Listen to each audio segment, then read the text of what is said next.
கரெக்டா 17 வருஷத்துக்கு முன்னாடி 23 வயசான ரொனால்டோ அவருடைய ஃபெராரி ஸ்போர்ட்ஸ் கார்ல வீட்ல இருந்து ட்ரைனிங்க்கு போயிட்டு இருக்கும்போது ஒரு டனலுக்குள்ள இருந்த தடுப்பு சுவர்ல மோதி அவருடைய கார் கிராஷ் ஆகியிருக்கு. அந்த காரோடைய கண்டிஷனை காட்டுறேன் பாருங்க.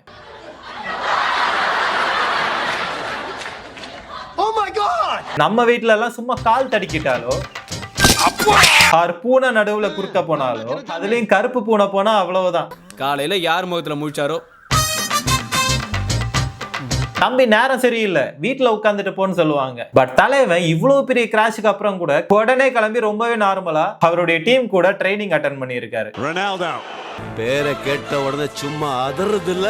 செகண்ட் ஸ்டோரி, ரொனால்டோவோட அம்மா சமையல் வேலையும் அண்ட் அவரோட அப்பா கார்டனராவும் வேலை பார்த்துட்டு இருந்திருக்காங்க. ரொனால்டோ மெடீரால பிறந்து வளர்ந்திருக்காரு. அண்ட் அது ஒரு குட்டி ஐலாண்டு மட்டும் இல்ல, அது ரொம்பவே ஏழ்மையான பகுதி. அந்த மாதிரி ஒரு இடத்துல பிறந்துட்டு லிஸ்பான் மாதிரி ஒரு பெரிய வளர்ந்த நகரத்துக்கு அவரோட 11வது வயசுல ஃபுட்பாலுக்காக ஸ்போர்ட்டிங் லிஸ்பான் யூத் அகாடமியில ட்ரைனிங் எடுக்கிறதுக்காக அவருடைய ஃபேமிலியை விட்டுட்டு ரொம்பவே தூரமா கையில காசு இல்லாம தன்னுடைய கனவுகளை நோக்கி வந்திருக்காரு. நம்ம ஊர்ல பல பேர் காசு இல்லாம நம்ம ஊரை விட்டுட்டு ஏதாச்சும் பண்ணிடலாம்னு சொல்லிட்டு சென்னை போவோம்ல, அந்த மாதிரி நினைச்சுக்கோங்க. நான் எவ்வளவு கேவலமா தோத்தாலும் மீசைய முறுக்கிட்டே தோப்பண்டா.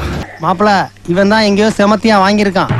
அதுலயும் அந்த வயசுல 11வது வயசுல அப்படி ஒரு ஏழ்மையான இடத்துல பிறந்துட்டு ஒரு பெரிய இடத்துக்கு போய் அடாப்ட் பண்றது சாதாரண விஷயம் இல்ல, ரொம்பவே கஷ்டம். அப்படி இருக்கும்போது நைட் ஒரு 10:30-11 மணிக்கு அவருக்கு ரொம்பவே பசிக்குமா. அப்ப அவங்க ஸ்டேடியம் பக்கத்துல இருக்கிற மெக்டானல்ட்ஸோட பேக் டோர் போய் கதவை தட்டி அங்க வேலை பார்க்குற ஒர்க்கர்ஸ் கிட்ட ஏதாச்சும் பர்கர் மிச்சம் மீதி இருக்கான்னு கேட்டு வாங்கி சாப்பிடுவாங்களாம். இந்த மாதிரி எல்லாம் கஷ்டப்பட்டதுனாலேயே என்னமோ கஷ்டம்னு வந்தா போதும் சின்ராசு உடனே ஹெல்ப் பண்ணிடுவான். நம்ம கூட இருக்கிறவங்களை நாம பாத்துக்கிட்டா நமக்கு மேல இருக்கிறவன் நம்மள பாத்துக்குவோம். இவருக்கு ஃபேன்ஸா இருக்கிறவங்க ஃபுட்பாலுக்காக மட்டும் இல்லாம அவரோட நல்ல மனசுக்காக பல பேர் மனசுல இடம் பிடிச்சிருக்காரு.